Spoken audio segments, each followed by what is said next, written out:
Welcome to Latent Treasures, a uniquely uplifting podcast filled with inspiring guests to brighten your week.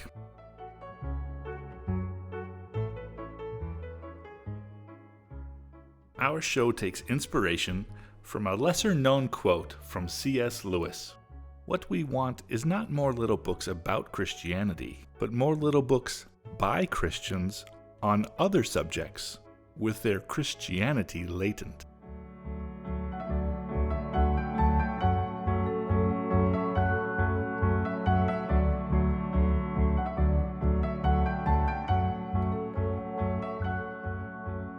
While I love books, this is 2020. And let's face it, audio is a lot easier to produce. But you are more than welcome to think of our little podcast as a bunch of little books about various topics, lived by ordinary people. But these people are quite extraordinary in the way their faith drives them and fuels their journey.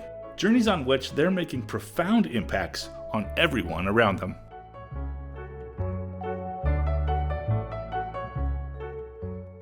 We hope you'll be blessed by these stories and recognize that inside each of us is the ability to be similarly extraordinary. If you like our show, please subscribe. And if you find any individual show special, please like it and share it freely. I'm so excited to have the guests that we have. This episode will have you pumped up and possibly reaching for some tissues for your tears. We were able to get my dear friend Kim Winston Bigler on to discuss all things foster care. We at Be the Church have had foster advocacy at the top of our priority list since day one. It's the number one need our ranch we're developing is looking to address. And when I met Kim long ago, she added a fuel to my already blazing fire for these kids in such a powerful way. There's no way it will ever burn out. I have no doubt that most of you will feel that same way by the time this show ends. Kim never intended to become a foster hero, and she probably still doesn't think of herself in that light. But like all of our guests, she let God lead her path, and you'll be amazed to hear her story. She founded James Storehouse about 8 years ago and has since started a spin-off organization back in Louisiana in her hometown, and that organization is now known as James Samaritan. There, she's finding tremendous success activating the body of the church to take action in filling the gaps the foster care system currently needs help filling. I adore this woman's passion, and I know you will too.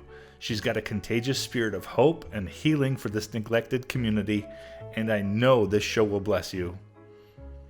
As usual, we thank Cheyenne Summers and Mary Rogers, who provided our cover art and our show music respectively. Their contact information is also in our full show notes on our website, bethechurch.org. That is B, just the letter B, no E, bethechurch.org. Please visit their sites to support their respective art and music. I know you'll find it to be just as amazing as our guests.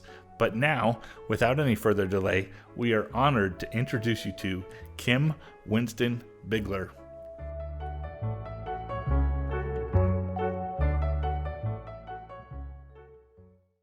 Well, today we are talking with Kim Winston Bigler, who's currently in Louisiana, and she has a phenomenal story relative to work that she's doing with the foster care system, supporting the kids and the families that are involved there, as well as the caseworkers and the support system around that arena.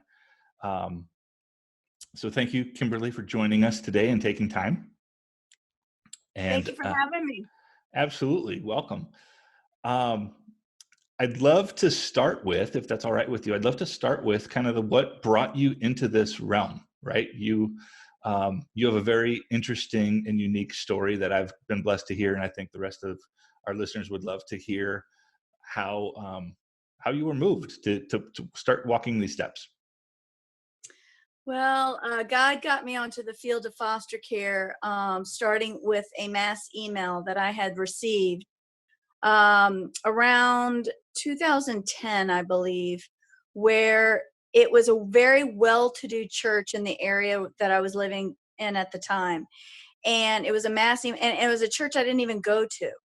And I had previously been praying before I got this email which is a serious prayer that God loves to answer.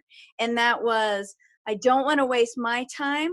I don't want to waste your time, Lord, but I want you to direct me how I've been gifted, how you've created me, what you've purposed me for. Direct my steps regarding those things, because at the time I just felt like I just wasn't being used in the way that could be most effective. And so shortly after, I got this mass email for this well-to-do church, and it was about a youth who had just aged out of the foster care system, meaning she was transitioning out simply because she turned 18. She had found herself without any community connections, and she transferred out with no forever family, and somehow secured an empty apartment. It was December, Christmas time. She was freezing, and she was simply reaching out to this well-to-do church about a heater for her apartment. And I was really mad that first of all, my knee-jerk reaction to the emails, I was really mad that a mass email had to present her realities to thousands of people about a $30 item that she needed. And I was like kind of miffed that the amount of time that it took to devise that email, or, write that email and send out and choreograph that whole thing, was the same amount of time someone could have just bought her a $30 heater from Walmart and had it delivered already. So, but the ironic part is, and probably the most God part of this story, is that I had just bought a heater for my dog's space in the garage for my dog. And I couldn't wrap my head around the fact that I was treating my dog better than we had treated this girl her entire time in foster care, but that I was quick to reply to my dog's needs, and she was still looking for the heater after many days. And so in my self-righteous lividness, I was stomping around the living room going, what is the church doing? We have a church on every corner. Why doesn't she have a family? Why is she in an empty apartment? Why is she begging for a $30 heater from a well-to-do church that could have gotten it already? And so I was stomping around the living room going, what is the church doing? What is the church doing? What is the church doing? And a still small voice said, Kim, what are you doing? I want you to get the heater. And I've been getting proverbial heaters ever since.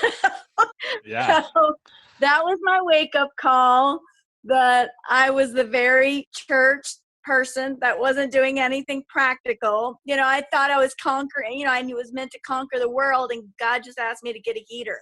So that's how sometimes these movements start, but they never get started because we're not willing to do the small first step. That small first step then led to a partnership with the Department of Child and Family Services. Yeah. I love that story. I think anybody who's probably gone to answer that question, what is our church doing about the foster care needs in our community? I think it's not at all uncommon to find out, and you found out through an email, that they weren't doing much, right? They asked the rest of the people to handle it. I remember the same exact feeling. I went to the leadership at a church I was at in Los Angeles, a very big, very prominent church.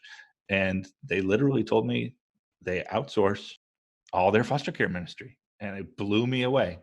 And that's actually what ended up leading me to meeting you not long after that. But it's astonishing. And I think that lesson there relative to just start doing something, just be part of the solution rather than find out why there's these gaps in, the organizations around us.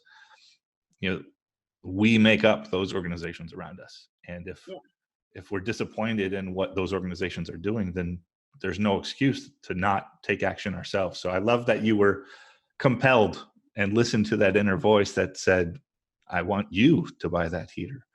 And yeah, boy, it snowballed from there, to say the least. So that led to that relationship with DCFS.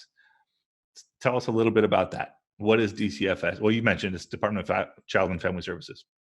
Yeah, so the Department of Child and Family Services could be called OCF. There's like so many different, ways we call them, but it's really child welfare, where kids who are coming into the system for abuse and neglect, they go into the foster care system.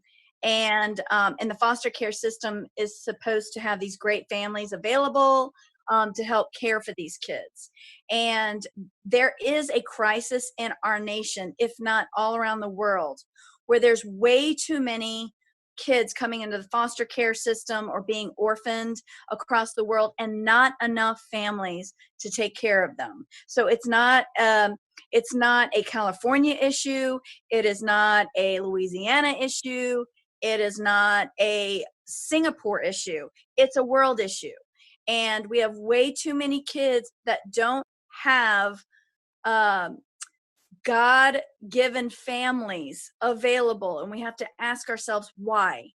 And so when we partnered with the Department of Child and Family Services, I said, look, I don't have anything to give. I'm not rich. I don't have a lot of money. I don't even have a lot of brain up here on this blonde head.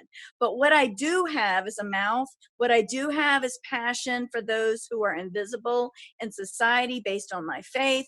And so, and a passion for God. So how can I use my ability to mobilize people on your behalf? And so they literally looked like I was a crazy person, because nobody walks into child welfare and says, how can I help you and your kids? Nobody does that. Okay. And so I think I was like the first person that just walked off the street saying, what can I do?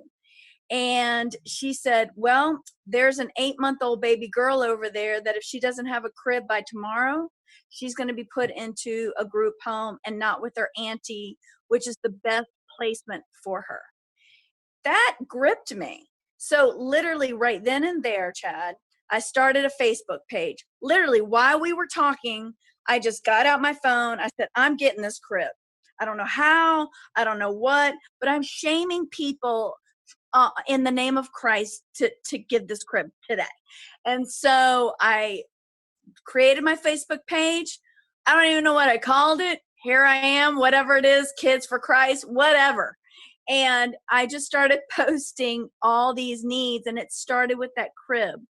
And the crib literally took 8 hours. I mean, I don't even think it took 8 hours. It was like there immediately. I said, 8-month-old baby girl. I see in the child welfare office for the best placement, they need a bed. See, I didn't know that. Who knows that? We think all this is being taken care of in the foster care system. I didn't know this. I had no idea there was a shortage of budget, which therefore a shortage of resources that got to these kids. And I certainly didn't know that a bed is needed for a caregiver or a foster family to pass a home inspection. And I certainly didn't know that they weren't getting help to get those beds so their homes can be open toward the kids who need them. And so that's kind of where it headed. We would get after that. First of all, people responded to the 8-month baby girl. And not only did I get a crib that day, I got bedding, I got diapers, I got clothes for 2 months. I got so much stuff for that 8-month-old baby, because that's what God does when we get involved. He gives more than enough. He does more than we can dare ask or think. And he was blowing my mind to the point where I decided to do more. So I said, what else you got? So every month, Chad, we would have a meeting with the caseworkers who needed beds, bunk beds, twin beds, crib mattresses, crib sets, blah, blah, you name it. And then it drooled into uniforms for school and bikes so teens could get around and have some transportation and get to school and all these things. And it was because of a relationship with the Department of Child and Family Services, a healthy one that was being built between a government agency that never got help to now an empowered community that had the information they needed to help, and all because of a crazy lady and a Facebook page. But see, that's what God does. Yeah. And that's what he started doing. And not only did he start helping place more kids because we were getting these resources, he was helping to stabilize burned out caseworkers who were on the phone, could be all day long getting a crib when they need to be managing the caseworkers for the children. So we were keeping more great caseworkers on the field of foster care in the way God intended, because the church was being mobilized to care for their resource part. Yeah. It is eye-opening once you start digging what you uncover, right? When I first got involved, I had never thought about logically. It's there. You hear it and it's, oh yeah, but you start to understand it's not just foster kids that need help. Like you just said, these caseworkers need help. The families who are trying to step up and help need help. Need help. The relatives of people who have their children taken into, custody for the protection of those children, their relatives who want to help need help. The teachers at their schools need help. Yeah. The CASA workers need help and resources. And it's not hard to imagine that a government organization has all kinds of inefficiencies. We see that anytime we look at a government organization, right? And that's not a knock necessarily on that. I'm not saying we need to fix that, but obviously anytime that the private sector can come alongside and actually buoy the efforts of what that division is supposed to do, all the better, right? We can go into long debates about should any part of the foster world still be private versus it all be run through a county system. But ultimately, like you said, we operate from a place of faith, and there are opportunities and really no excuse for anybody who's in a position of following Christ and obeying his commands, where anybody walking with Christ should hesitate to want to step up in some way, shape, or form. Like you said, you didn't have a lot of resources financially or otherwise, but you have a voice and passion and energy, right? You have talent to bring to the table. And it's easy for me at times to stop there too and think, okay, we can have that same conversation. There are way more churches in our nation and around the world than there are orphans. So if even 1-to-1, a church took care of a need for one and followed that need through to fruition, right? Somebody entered the foster care system, they might get, reunited with their bio parents. They might become adopted. They might emancipate out at age. But following that through to fruition until they're standing on their feet again, there's no reason why one church to one child couldn't be a thing. But also, outside of the faith community, there are massive numbers of people who love to get involved and help with social issues, right? And this is a massive social issue, especially for those, whether they're faith-based or not. It struck me in the face really hard when I started to think about, I think this was back in either 2008 or 2002. I think it was 2008 is when it struck me the most. We obviously, as a faith-based community, typically have a view of pro-life, and let's not see hundreds of thousands of abortions every year, right? And it occurred to me during that election season that, well, let's say we actually accomplish that. That foster care system is going to double, triple, right? And perhaps, I don't say perhaps, for the better, but if we're going to allow, if we're going to be able to change the laws that say non-emergency abortions can't happen, right? And that foster system explodes, then we've got to step up. And I don't think we have the right to say we're prepared to do that if we're not handling what's there right now, right? Like, I am convinced after reading scriptures that if one child ages out of the foster care system without a family, somebody ain't following Jesus in the church that says they are. Because scripture is clear that he puts the lonely in families, that he is for the orphan, there is so many scriptures involving him being the father of the fatherless. So if these kids don't know that he is, it's because they don't have one. And is that because Jesus has left them without one? No. Somebody wasn't obedient. Somebody's not living out their faith.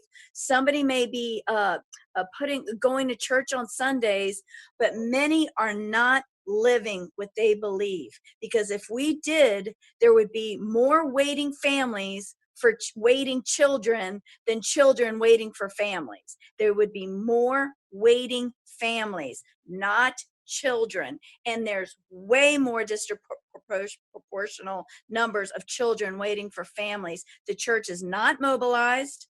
I am really sorry to say it, they're not mobilized. And they're not mobilized because they're not living out what they believe, and they're not willing to sacrifice comfort to fight for a life in foster care.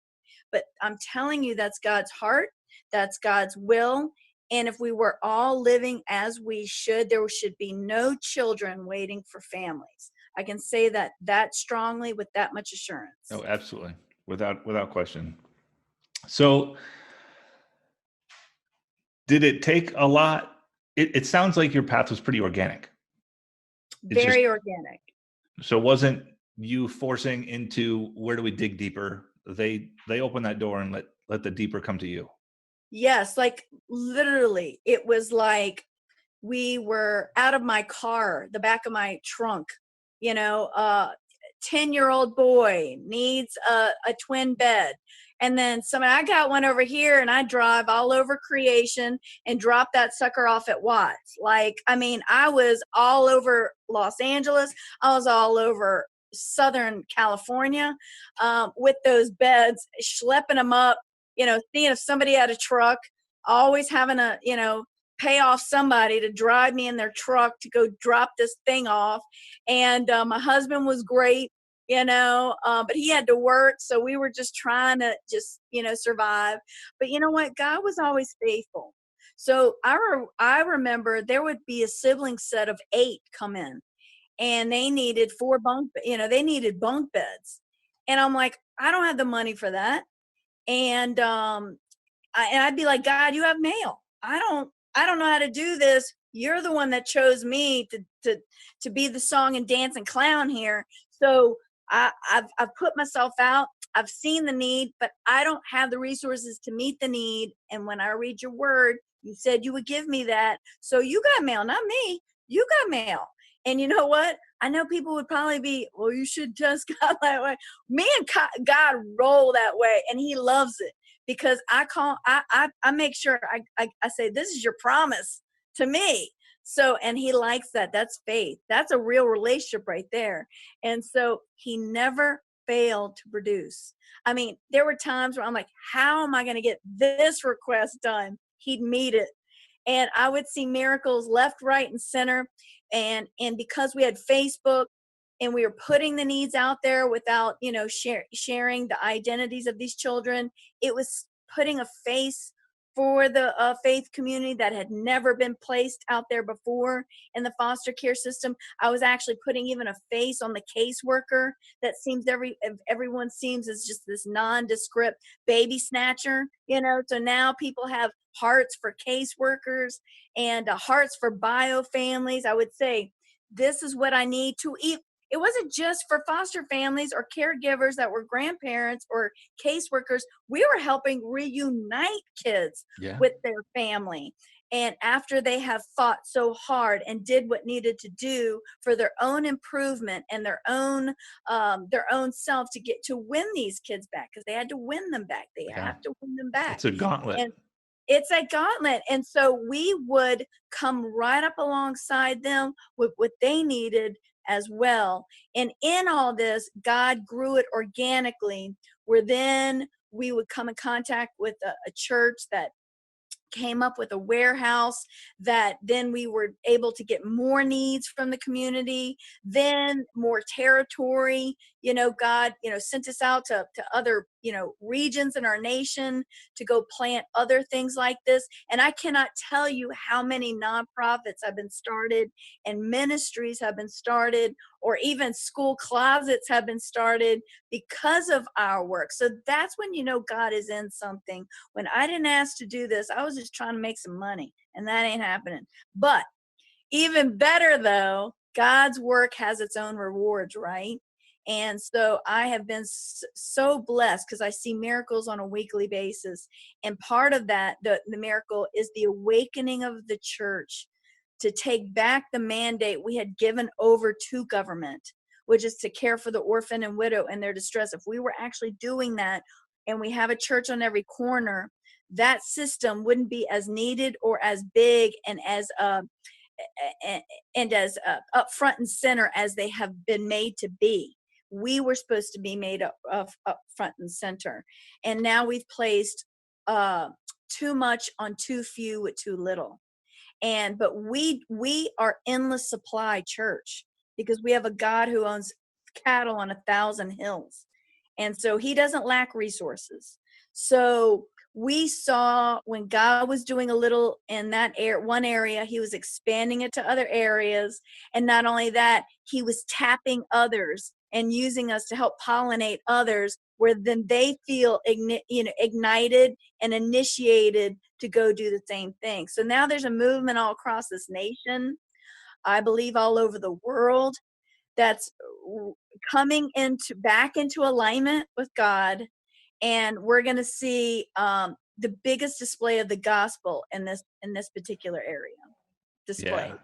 Well, I want to pause right there and dig into a parallel, right? Yep. I hear so many times people talk about, their walk, or I don't really feel like I'm that connected to God. I sometimes wonder if I have doubts. Is God really real? Is he there? Is he hearing me? I have no doubt that you, like myself, have experienced so many things personally because of our involvement in his work specifically. So if you could talk a little bit about, one, how being his hands and feet has impacted you and your faith and made it incredibly tangible and real versus ethereal, right? But also, I'm curious to hear, because I've actually never even asked you this, but how has it impacted your husband? How has it impacted your son, being in that environment, seeing this, seeing, where on earth are these resources going to come from, and God answering those prayers in time over and over again? How are all these experiences impacting your family?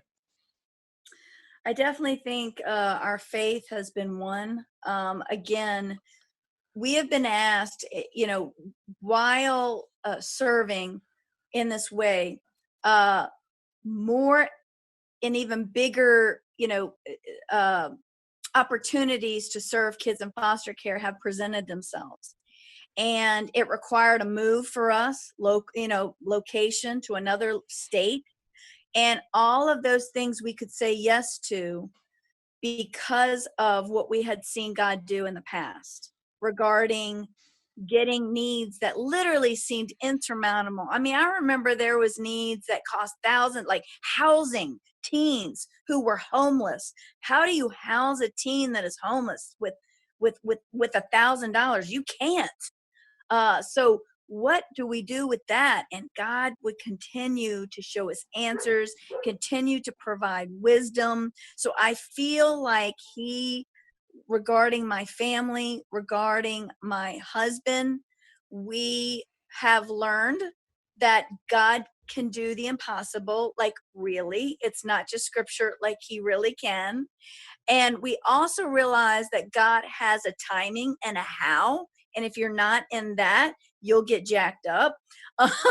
Your faith will be like, well, the scripture doesn't work. No, it does. It's just you're doing it your way. We realize that God actually does have a way that he likes to do things. And we might not understand that all the time. So we've learned to follow, which means more faith as well. But I think the biggest thing for us that changed our lives regarding all of this is after many years of doing resources, seeing God work miracles on behalf of children and families in foster care. There was a one night where a foster mom called me. I need baby items. And it was late at night, and we just happened to be having a board meeting at our now nonprofit. And she came in. I said, sure, absolutely. And we're already here. Come. She came, and she goes, can you hold the baby or play with the baby while I look around for some things? Because we had clothes displayed and bedding displayed and all the baby apparatuses there. And I just said, look, go take what you need. And she gave me this baby. And I looked at this baby and I said, what's going on with this one, you know? And she says, all I know is that I've taken in a lot of kids already. Because she had like tons of kids in and out of her house all the time. And she says, but I don't think we can care for her long term. And I heard God say, you're up. And so I went and told my husband, I think God is calling us to this baby that I met today. Now, I had seen tons of babies, tons of kids, tons of teens, but I was like, no, I'll serve you resources, but I'm not mama to nobody, okay? I'm not Mother Teresa, even with the kid I have. So I don't need to be adding anybody to my crazy life. But because you asked, what was the biggest thing? Because we have seen God faithful, because we have seen and heard God for other families, you know, we pray with other families. We knew that he was calling us to this little girl, and we ended up adopting her. We adopted a little baby girl. So all those that say for people in their midlife right here can't be moms to babies, newborns, toddlers, you're looking at her. So I am now raising a 3-year-old at 47 years old, which, mind you, I have to say every now and then I go, what did I do? But if we're all honest here, let's just be honest. We got to take off the hero glasses, the rose-colored glasses, and we got to talk real for people to understand it's sacrifice. It will ruin your comfort. It may even seem on days it's ruined your life, but it hasn't. God is building something in you. But the only reason my son and my husband said yes to adding another little human and starting all over in 40s was because we've seen the goodness, the blessing, the faithfulness of God for 8 years beforehand. So if that's not a big thing that happened to my family, Oh, heck yeah. due to seeing God work in the past, I don't know what. And she is a beautiful, thriving little girl right now. So That is so awesome. Thank you so much for sharing that. That's a big one. that's a big one. That's a big one. So share a little bit about the transition. Like you said, you felt called. You're from Louisiana originally, so you kind of felt called to transition back home out of California back to Louisiana. Tell us a little bit about what was behind that and how that's gone so far. So I was asked to speak at a conference in Louisiana regarding, they had no resources, at least that were mobilized and galvanized, where communities were coming together to do this thing that we were building or already been building in Los Angeles. And so because I'm from here, I knew some of the people putting this conference together. I was asked to speak, and it was because the age of when kids aged out of the foster care system had been 21 in Louisiana at the time. And during this time, it had moved back. The lawmakers moved it back to 18. Ouch. So there was about 50 to 60 kids that in 2 weeks were going to be homeless, basically, out on their keisters, and with no resources, no families, no stability, and half of them didn't even finish high school. So they were high schoolers, couldn't even finish. And so I went to this conference because it was supposed to be the village gathering together in this new era of foster care of kids aging out at 18 years old when it had been 21. When I got there, there was nobody there. The kids showed up with their caseworkers who took on their day off, got on buses and took these kids to this conference, hoping to get some village support out of it. And nobody showed up. I was like the only speaker, along with maybe 1 or 2 others that were there. And I saw the utter and this is an understatement, utter disappointment of the caseworkers and the supreme disappointment of the kids. Once again, no one showed up. Once again, we're left on our own. Once again, the caseworkers were feeling that. The older kids were feeling that. I cried. I got back on the plane to go to Los Angeles, and I cried all the way back because such a deep pain was in my spirit. And I said, I cannot not come back to my own backyard, my own hometown, my own Louisianians. I can't continue to do this work, which I know now is being done, and people were picking it up. So it wasn't like I was leaving a baton on the floor over there. Batons were getting picked up in Los Angeles, but there was no baton here, even to be seen. There was no village. There was nobody coming together. There was this huge gap, and I felt called to come back and help fill it. So we've been here back in Louisiana for about 5-6 years now. And same thing has happened. We've picked up the baton, immediately running with our partnership with the Department of Child and Family Services, which has been great. And we have mobilized churches. We have pollinated ourselves. Again, it's all God's work. It's all by God's design. And the obedience has led now to many more nonprofits opening, many more closets being established. And not only that, policies. We're affecting even policy and the way community stakeholders participate in lawmaking. And we're seeing a lot more community engagement be the answer. And the government is actually allowing us in more so than ever before. Yeah, thank God. There's oftentimes this roadblock of government not letting people in to help, and I'm so happy to hear that things are haven't been that way in a dramatic fashion. We have good gatekeepers here, Chad. That's a good thing. We have good gatekeepers here. Have you noticed any particular differences between what you've seen, reality on the ground wise, between Louisiana and California? Is it pretty universal? I would say it has been easier to unite and mobilize here in the South. Maybe it's because it's not as dense, the density of people, it doesn't feel as crazy with a whole bunch of agendas fighting against thousands and thousands of agendas. Okay.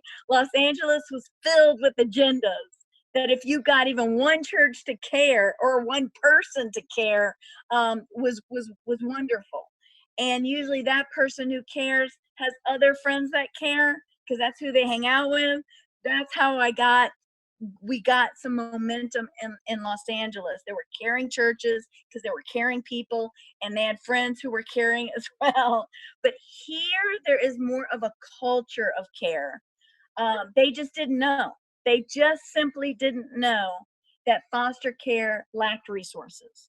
They didn't know that so many kids were coming in without enough families. And when they know better, they do better here. And it's a lot easier to mobilize, a lot faster. And there's something to be said. I can only speak for Louisiana. There's something to be said, we need to take care of our own. See, that's kind of the mentality over here, but we've used it because they don't like knowing their kids are without families and people to take care of them, or clothes on their backs, or school supplies. And Louisiana is very, very, small knit community. And so that has really been the biggest difference, Chad, if I'd say. It's because just there's not so many agendas competing for resources here or time. When people know of the time needed, the resource needed, they come to the table. Yeah, that's a great observation. And I would definitely say I've seen similar. And I don't know that it's necessarily, like you said, just Louisiana or just even the South. I think a lot of I don't know. A lot of communities have that, like, we are going to stand up and take care of our community, right? Whether, that's certainly not everywhere, but I think throughout the country, a lot of places are like that. And that's not to dissuade people who are in a big city where, it might be a lot harder to find Right. those resources and those energy centers, because like you said, God will figure it out. I He'll don't. figure it out. Yep. He's got the plan, Chad. He always has the plan. He just needs Absolutely. the people. Yes. Yeah. Bottom line, he just needs the people. He will figure the rest out for you. Just step in. In the 10 years that this has been going on, have you seen an evolution towards we're getting closer? Like you said, all these ministries have started up. There's certainly momentum for sure. I haven't even seen, granted, a lot of statistical evidence is probably a little stale because of COVID, but have you seen an improvement? Are we making ground? Are we slowing the tide? Like if we were in this massive waterfall of it just keeps getting worse and worse and worse, and we're just balancing out, that's obviously improvement too. Have you gotten a sense of improvement in the situation overall? How much more it would take to literally wipe this problem off the face of the planet? The only way to wipe out the problem, because let me be very clear here. The government cannot ever replace family. I don't care how you put a lipstick on a duck, and I don't care how great you've built the duck, you've trained the duck, you've even financed the duck. It'll never be family. It'll still be a duck. So that's kind of where we are in foster care system. There are so many great people working in the foster care system, but they will never be able to replace the family unit. The only way to get rid of this problem, so to speak, this crisis more accurately, is that families having these children get ministered. The church is not so much on the back end fostering and parenting their children. The church is in their home before their children even need to go into foster care. The church has got to do a better job at reaching the community where they are at. And their building is there, and they assemble there, and they equip there, whether it's in a house church, a big building, whatnot. They are there because they are sent to that community, not on that slab. The slab is not the sent place. The slab is only where you can congregate, maybe. But you're sent to the area that you're in on the slab. So families are broken and crumbling before that child has even had that call. The investigation has had that call for them to come into foster care. If the opioid epidemic is the number one thing that has pushed more kids into the foster care system all at one time than any other factor, it's been opioids. That's a fact. There's stats all over the place. You just go look it up. Look up the connection between opioids and the increased number of kids in foster care system.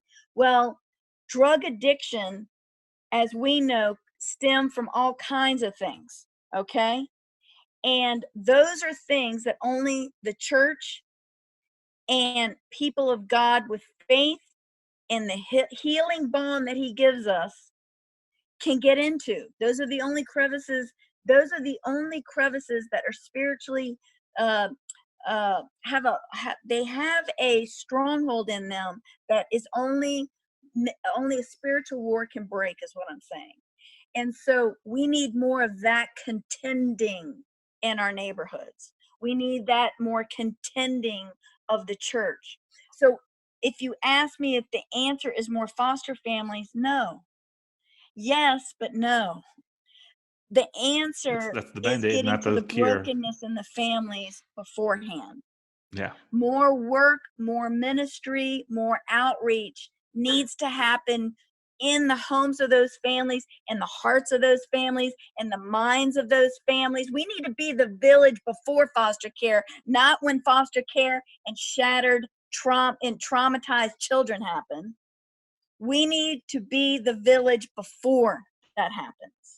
And that is when you're going to see no more use, I should say, of the foster care system, is when we're truly on the front lines of life, not just on the front lines of foster care.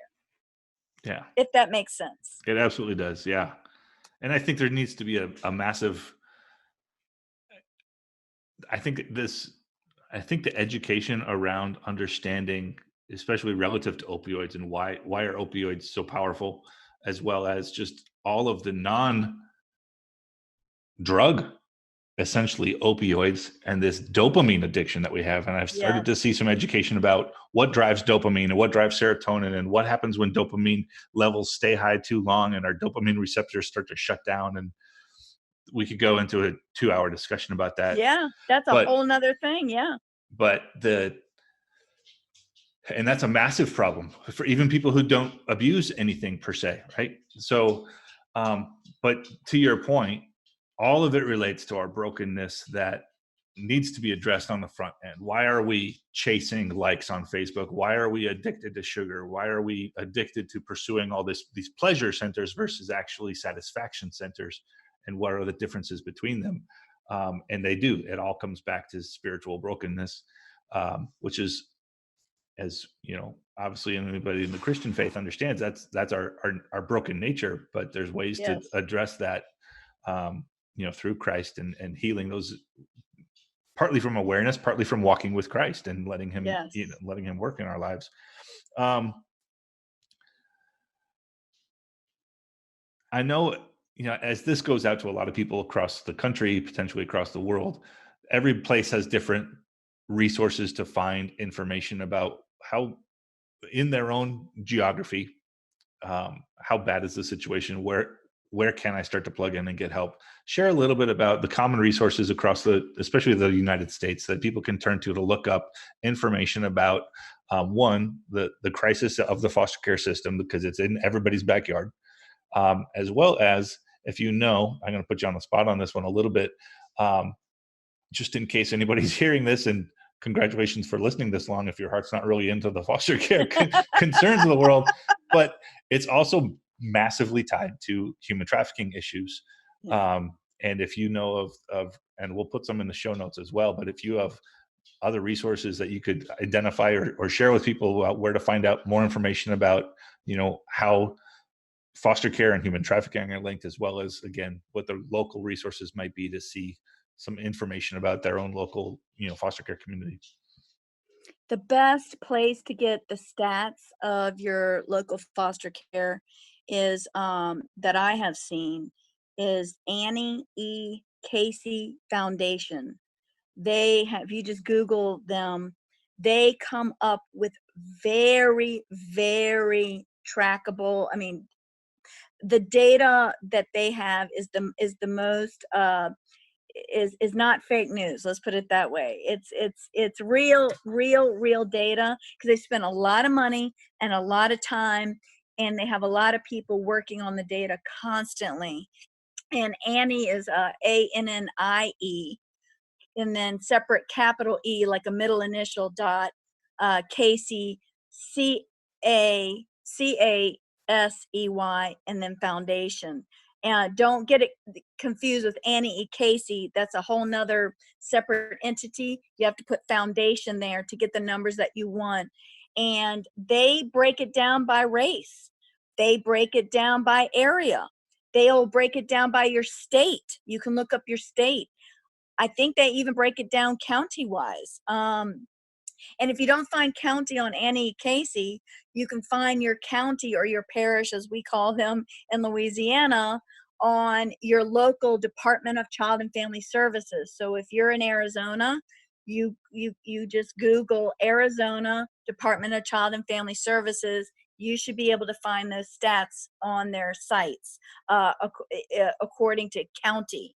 You also will find on these, maybe not so much the Department of Child and Family Service sites, but on Annie Casey Foundation, you'll learn what happens to kids in foster care when they age out of the foster care system. You'll learn that 70% of our jails were at one point former foster youth. You'll know that 67% are trafficked when they leave foster care system. You'll learn, at least in Louisiana, again, check your stat on Annie E. Casey Foundation website, but they will break down for you the cost of doing nothing for these kids who are aging out of the foster care system that undoubtedly hit the silos of incarceration, sex trafficked population, and homeless population.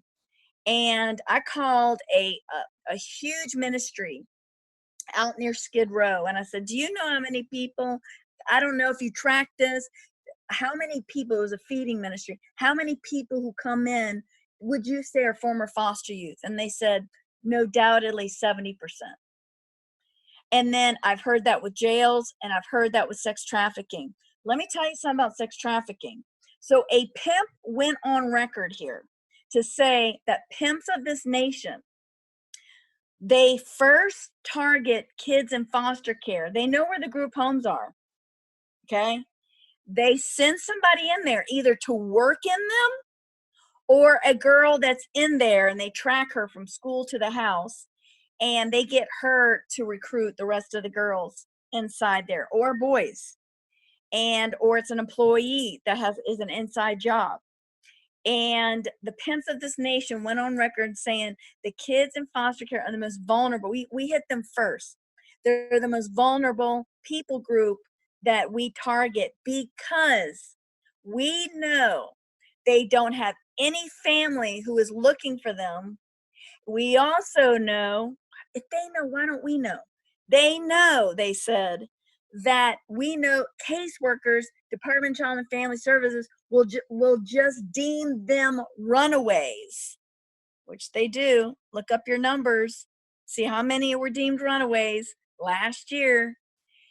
And when now they're realizing they're not runaway, they've been trafficked. And they said, because we know they can leave a group home, they can leave someplace and nobody will come looking for them. We know we can use them time and time and again. We can take their life if we need to, because they can't work for us anymore. They're getting squirrely and they want to leave. We know that we can do something to them and nobody will ever know. Now that, if pimps know that, why don't the church know that? So I'm hoping that what I'm saying is not only informative, that somehow it's so urgent in you or in anyone who's listening to this. Because I believe whoever is going to listen to this, you need to be doing something. This is not a mistake that you're listening to me. Because I know a lot of cute people go on and talk about this. I'm not cute. I'm urgent. I talk urgent because I feel it that way. And I hope to God, Chad, that everybody feels it that way who is a believer, because it's a crisis. And we shouldn't have these little girls and little boys sex trafficked simply because nobody wanted them. Nobody cared enough to be their family or their friend or their community connection. And so we're hoping to do that. If I can tell anybody, look up, and also Google, when you're talking about resources, Google, look up local nonprofits or organizations that serve kids in foster care or the orphaned, however it's stated in where you live, and partner with them somehow, even if it's just to go and read a book to them, even if it's to go bring them to a ball game, even if it's to go buy a bed, even if it's to give them a birthday cake, which we just experienced. A teen the other day cried when we gave him birthday because he said he never had one in his life. He was 19 years old. Those things matter. So if we're not all called to be foster parent families, which we're all called to do something, and we all have a place on the field. And those local organizations, where you can call me directly and or you can email me. I'll be bold enough to put my email out there for any of your responses, and I'll let you know how you can help. That's awesome. Yeah. Even something as simple as, I never would have thought of this, which is crazy, but just this trickle down concept, right? The bio parents who need to make it to a court appointment, Yes, right? Or they have to make it to a visitation and they don't have a car, or their that car's in the happens all shop. the time. Yeah. As simple as just a ride. A There's, ride. yeah. Yeah. There's millions of ways to help. That's for sure. Um, we're in obviously this wonderful time of COVID and, bottom line, racial unrest, right? And a lot of these kids in the foster care system depend so much upon resources outside of, if whether they're in a system or in a foster home or a group home. A lot of their best resources, especially during the school year, are at school, and most of those have been shut down. What are you seeing the impact of this, or get a sense of the impact of this is right now with COVID? Are there ways that you've already seen people are stepping up to kind of fill this, checking in on kids that they might be aware of? Um, you know, So Obviously the a lot of best minorities are involved in foster care, and how are the racial tension issues that are going on affecting them? What can we do that you've seen to be effective? the best thing that we have had, I've always said to my team and even to myself, we do not create the need. We meet the need. So get to know the need first before you think you have all the answers before you do. So I always ask the Department of Child and Family Services, what's going on right now? What is your biggest need? And how has COVID affected you? And they said every way possible. Our offices are closed. People can't get to their appointments for case hearings on custody and child placement. And there are a lot of teens that are now moved off of campuses that just aged out of the foster care system, were on college campuses, homeless, find themselves homeless again because they can't stay on campus, or they don't have a way to contact anybody. They don't have phones. The biggest practical need was that foster families, biological families, and caregiving grandparents didn't have phones, laptops, or tablets they needed to continue meeting with judges, meeting with caseworkers, having those well-being checks, having those home visits, because all of it had to be through Zoom. Because the only ones that were the most high risk were the ones that caseworkers still made. But they didn't make house visits to everyone, just those very, very high risk because of the COVID.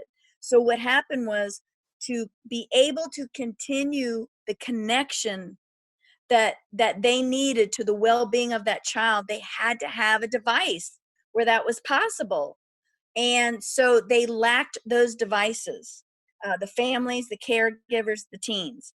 And we help provide those based on, again, Department of Child and Family Service says, we know the families who do not have one and the teens that do not have one.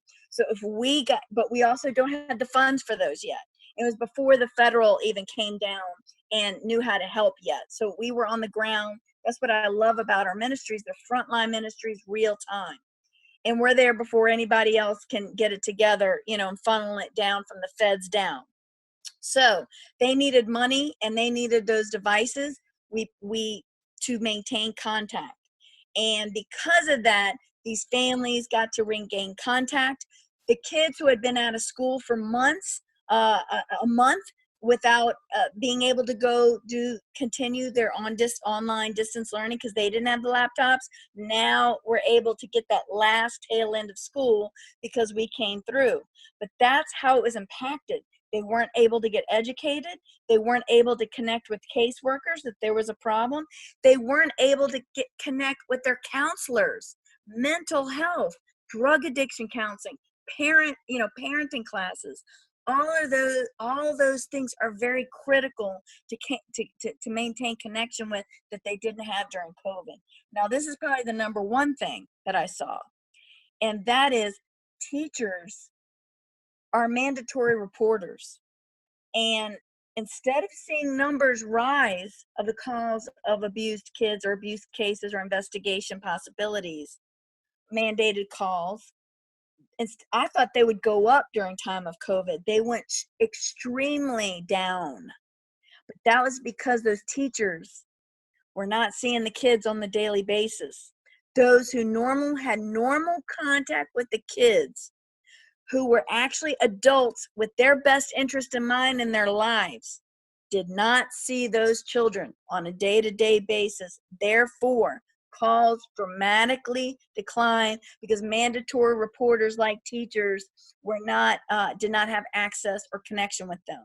That should scare everybody, because what I think is going to happen, and this is a prediction just from old Kimmo here, is that when we re-enter that situation, we're going to have a fluctuation of calls of abuse that were worse before the COVID happened, because things have been so steamy at home. Now, I know domestic violence has increased. Reason why I know that is because we've had some meetings with those on the front lines of domestic violence saying that they have. So when there's domestic violence, I promise you, children are about to go into the foster care system right behind that call. So because those teachers, though, have been removed and a lack of connection, we don't have those calls. So I'm concerned about what's happening coming up more than any time. And I'm really concerned with what's happening to the kids presently that we don't know about and don't hear about. So I think this podcast is actually coming at a good time, because I think it will prepare the church for the avalanche that's about to occur. Yeah. That's even worse than what it was before, and now it's pretty bad. Yeah, and anybody listening, if you're aware of households near you that have children, just check in on them. Check in on them, because nobody else can. No. It's really scary. Yeah, the drop is massively frightening. I don't even want to think about what the reality behind that could be. You've talked a lot about a lot of different ways that people can get involved. Are there any ways that you encourage people the most to, obviously, get in touch with DCFS, but like you said, check with the organizations in your area? Are there any prime calls to action that I feel are really effective for people who really want to step into, if they're feeling their heart moved in this arena? How would you encourage them to start? Not only a local nonprofits, but also check in with your child advocacy centers. Every place has one, even rural. They have some kind of child advocacy services, and they will know how to connect you. If you don't know where the group homes are, because we have had to hide that information, you don't know what to do, and you just need a bridge. Like, I needed a bridge. I needed to know what the need was. It's very hard to know what the need was when you're dealing with an invisible population that knows what the need is. So you have to identify someone. It may be a friend of yours who's a social worker. Ask what she needs. Start there. I always tell people, anyone can do a diaper drive, okay? And nobody who works with kids is going to say no to diapers that you have to deliver, okay? Nobody. So I tell people, what is the easiest way if you want to start something in your community, because you've actually done your assignment, looked, and there's nothing going on where you live? You're the one that needs to hold a diaper drive. And you're the one that needs God's boldness and courage, like I did, and walk up to somebody who is working in that arena and say, I've got 50 diapers. Where do you want them? And that will establish the relationship. They will love. They don't want you telling them how to fix the foster care system. Don't be doing that. I went in there washing feet, and washing feet is what we need to do to actually be a great partner with the government, and especially in child welfare, where we have given them the mandate, and we need to earn it back. So we earn it back by doing diaper drives, Chad. We earn it back by knowing who a foster family is in the neighborhood through your church and serving them, giving them a meal. When they get new children in, make sure they have a week's worth of frozen meals, in their refrigerator, because I'm telling you what, it is very hard work to be a new parent. It's scary for the child, and it's actually scary for the parent.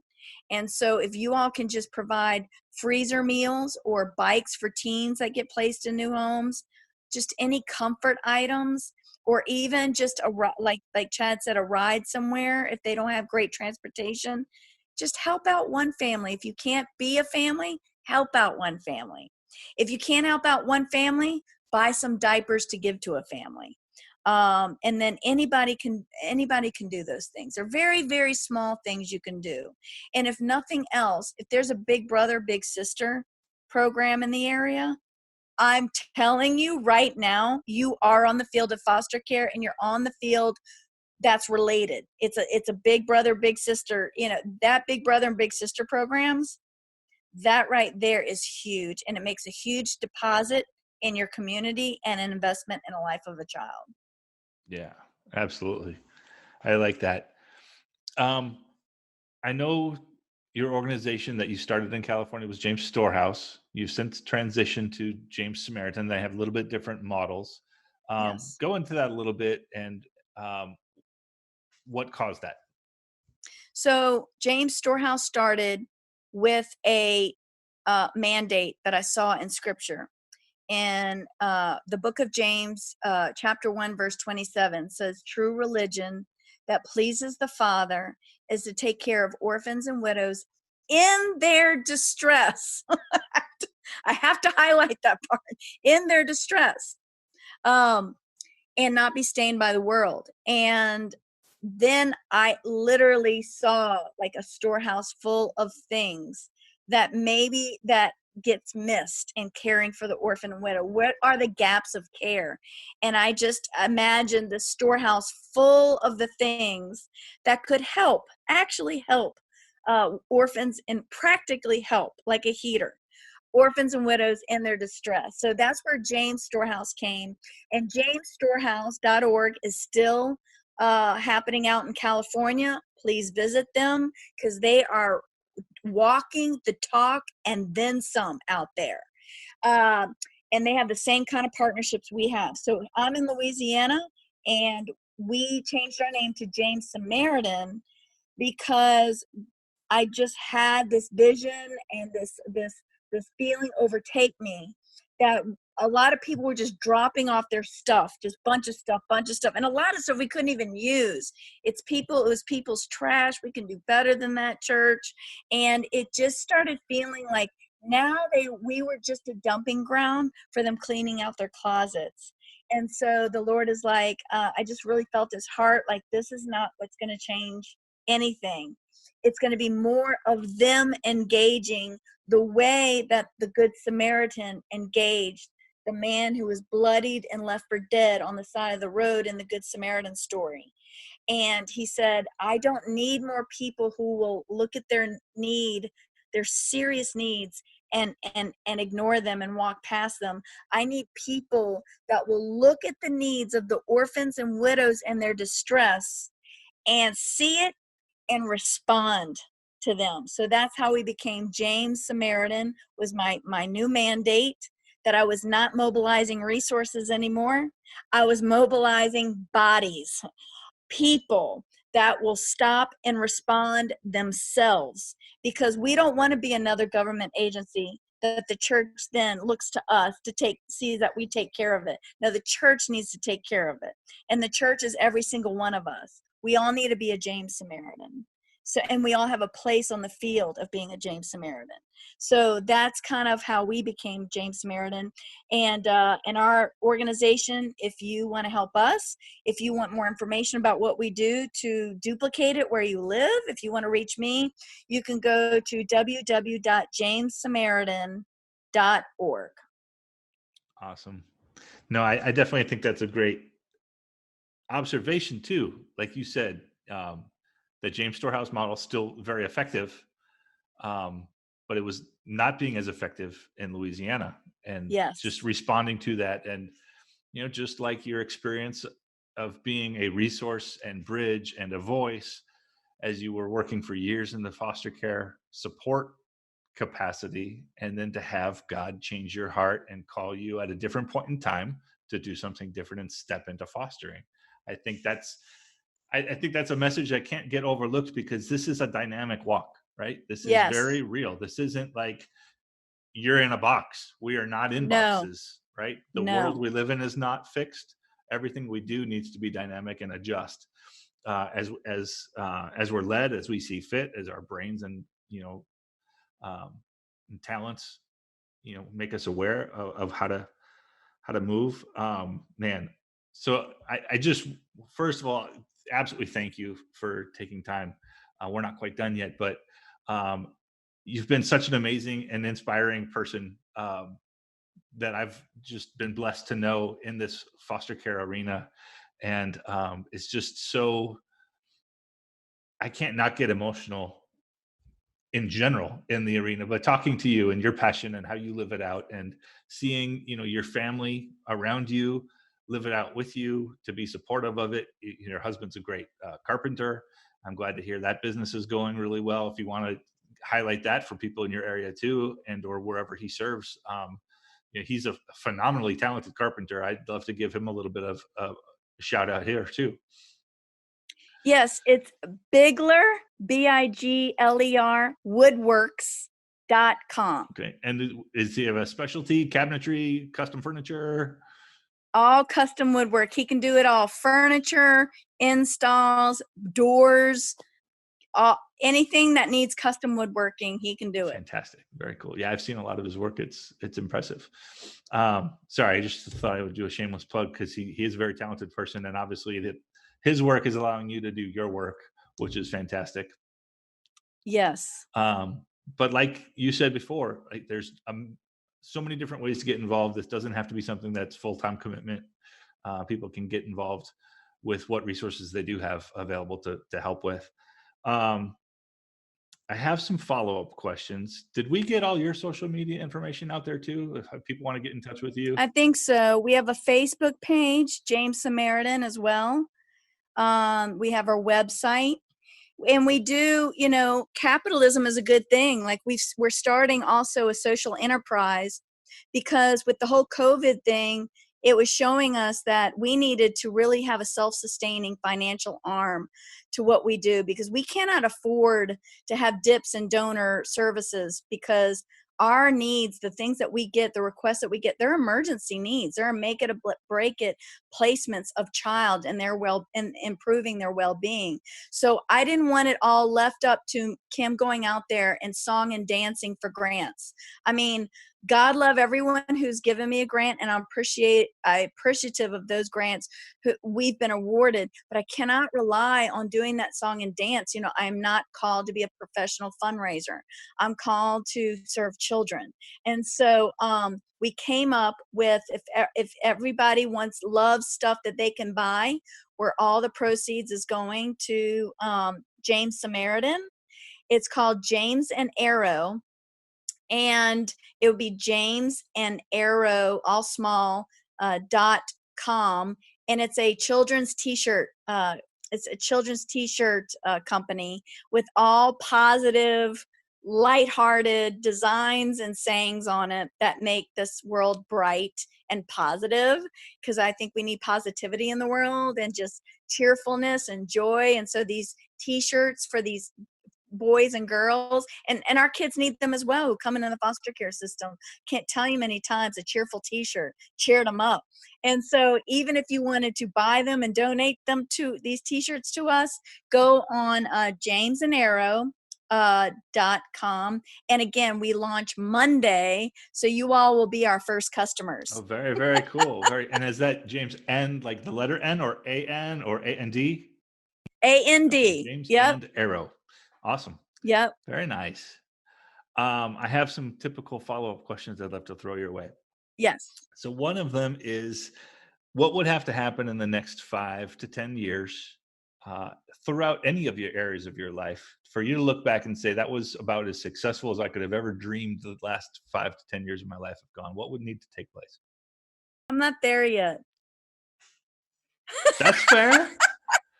I don't feel like I've done anything. I I don't feel like I've experienced those 5 or 10 years yet, if that makes sense. It does. It does.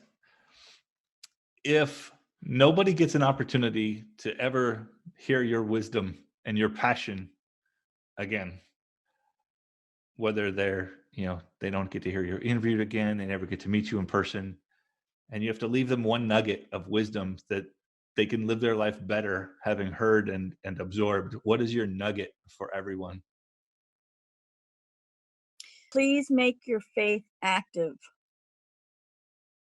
whatever that is, because I have experienced more of who God is, even, and taking small acts of kindness and making small acts of faith, taking my faith and just step when I didn't even see the plan. It's almost good if you don't have one, and you just step and keep stepping, because faith without works is dead. It really truly is. But I'm more concerned with someone's relationship to Christ when they don't take acts of steps of faith, because I actually honestly believe it brings you closer to knowing his heart, to feeling his heart for you. This is not just about kids. I'm telling you, I have grown closer to Christ. I feel like I know him deeply more now than I ever did before, spending hours and hours in my bedroom praying. That has not even compared to how I've gotten to know him and how I have felt his love taking these acts of faith and steps of faith. So if I could leave anything with anyone, it would be, no matter where you are in life, no matter what's presented before you, act. Whatever that means. He'll tell you. He'll say, get a heater. He'll say, walk a dog. That walk dog may lead you to a person down the street that changed your whole life. You don't know. Just do it. So our faith has got to become active at some point, and not just active for ourselves. Active in a way, you got to get out the boat, and you don't know if you're going to walk or sink without seeing Jesus's face. And that has been the biggest thing that has drawn me closer to my Lord and to the truth in those words that I read, and to the people who need him the most, is by these small acts. There were not big acts. That's why I don't have 5 or 10 years to tell you what was most successful, because it's all been super small steps, but super small steps with a really big God doing really big things. And you just feel like you get a front seat to knowing him better. That's what I would say. If nobody remembered a darn word this crazy girl said today, please take an act of faith with whatever God presents you right in front of you. Yeah, I couldn't agree more. It makes everything so much more tangible and real. Yes. And like you said, you learned things that you could never learn otherwise. Never learn. Yeah, that's beautiful. Complete tangent, but I'm going to ask it anyway. Do it. I know there was a show that highlighted your work that I'd never heard the end of. Did they came in and did like a work in your backyard? Yeah, well, you're the one, I I think. know I heard the beginning of it. I was involved in the beginning of it, but I never heard where it went. Really? Yeah. I thought you were there. No, I wasn't there. I know I nominated you. I know, and then I was at one of the like early meetings, but that was it. Oh my goodness. Well, So paint the backdrop too. Sorry. It was a show. I got a call.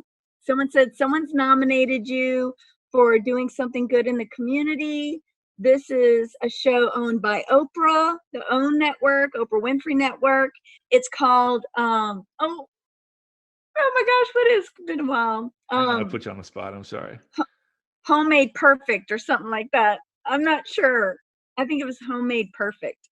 And they came in with the crew, and they were like, look, you're supposed to have the storehouse, but you're operating out of the back of your car. We would like to turn something into a storehouse. Do you have land? And I said, nope, I got a backyard. And so they came to my house, and it was beautiful. They did build a storehouse, small storehouse in my backyard, and they redid my whole backyard. And those the Oprah transformation shows of how, it was stellar. And it was a great experience. I still talk to some of the producers today. Oh, that's awesome. Yeah, because I got their hearts on the foster care. See how that happens? Heck yeah. But the biggest thing, Chad, that happened was not the filled storehouse full of stuff, and that was great. But typical Oprah style, they said, we also have one last, surprise for you. And somehow they got in touch with some of the kids we have helped. And they came through the gates. And I didn't even meet some of them. And they go, we know a God exists. See, I wasn't allowed to say God the whole entire show, because they go, no, we got to rewrite that. No, you got to say it like this. No. And I got frustrated to the point where I'm like, well, I'm not doing this if I can't say God. But God said, look, you need to pipe down. I don't need you to defend me right now. Right. So you just take the blessing. Okay. I got this. When those kids came through and they were allowed to talk, each of them said, one of them even said, I heard heaven was supposed to happen on earth, but I never saw it in my life until you came with a bed and bedding, and I had never slept in a bed before. And now I know that heaven happens on earth. They actually said those words. And do you think those producers shut them up? No. You think anybody stopped that role and told them to say it a different way? No. The next guy, and I was like, he said, I knew God. I felt invisible. I didn't think God cared, but you gave me a graduation outfit. He goes, I live out in Watts, and we were having graduation day, and I wasn't going to go because I have a tank t-shirt and dirty jeans. And you gave me a new suit for my graduation. And I knew God saw me then. And then the last girl said, I didn't even know her. She said, yes, I felt like God walked me into my prom because I didn't have a prom dress, and y'all gave me a prom dress. And I felt like those things mattered to him. And she said this she says, and if I realized that if God, it mattered to God that I had a prom dress for my prom, it mattered that I would have a family. It mattered that I would have a friend.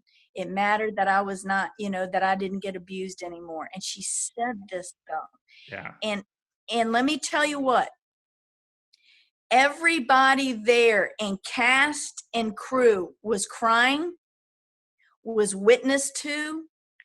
Tell me God does not use prom dresses to witness to who he is, because everybody there, including the very producers that say don't say God, were crying and testified to a God. And guess what? They still connect with me today. And they still somehow have served foster kids after that. That's awesome.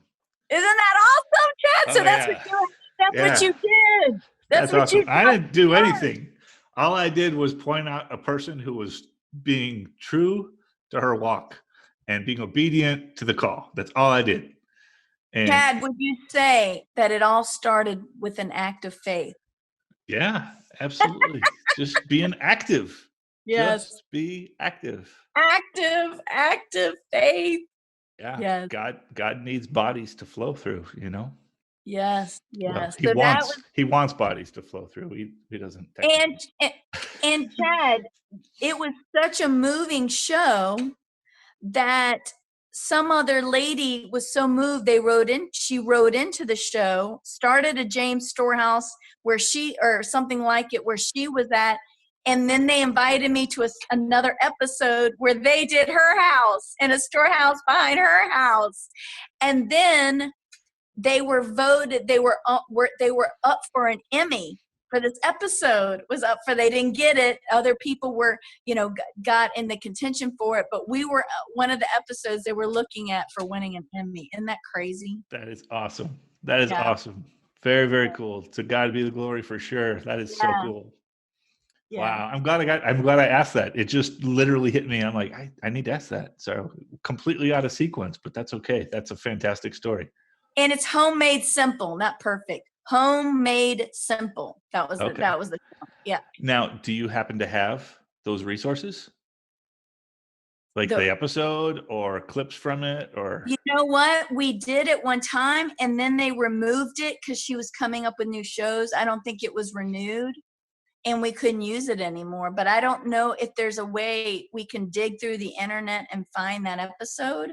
I don't know where it would be in, that in that world of, you would know that more than me. I could search, but I have no idea. That's crazy. But it was weird. It was like we could use it, and then all of a sudden we couldn't use it because she didn't re-up it. She didn't. Gotcha. She dropped the show. Yeah. Not before we aired, but she dropped it later on. Yeah. Yeah. Wow, that's awesome. Very, very cool. Yeah. What a beautiful story. Awesome. Yeah. Well, thank you so much. Yeah. Is there anything that we haven't covered that you want to make sure we talk about? No, I just really want to hit home. Please, everyone, be active. No matter what it is, whether it's becoming a mentor to a child, and you don't have to wait till they're in foster care. I mean, really, we actually love more prevention. So become a mentor, Boys and Girls Club, become a court-appointed special advocate. These are people who are voices for kids in the courtroom. They need more child advocates in that regard. Become a foster family. All you have to do is go see. It's so super easy. Go to your website, your state's website, your child welfare office. They usually have orientations on the website. Those orientations are your first step to getting the information you need to be a foster family. And usually during that orientation, if you're being called or not. So that's super huge to do that first step. It's an easy step. It's an hour long. An hour's not going to kill you. And just find out if it's something for you. I realize that God uses that orientation to really speak that this is a yes or this is not for you, but something else is. And then again, a diaper drive, if a church is listening and they're like, how can we best get involved, or how can we start getting involved? Everyone thinks you have to start at this like high mountaintop. Collect diapers, have a diaper and wipe drive, and you can actually say diapers of all sizes to make it easy. And so that's a super simple, practical, easy, but a very useful way for you to start getting involved. Yeah. That's awesome. Thank you so much. All right. I miss you. It's been forever, but we'll get together again soon. I miss you too, Chad. I hope this was good. Edit me down, baby. Not at all. This is real life. This is about highlighting real life and how we do things led by the Spirit. That's all that I've ever been able to do. So, and that's pretty darn good. Yeah, absolutely. He'll do the rest. He'll do the rest. You just have to step. You have to take that initial step. Yeah. Thank you so much. I'll be in touch soon. Okay. Take care. Bye. Bye.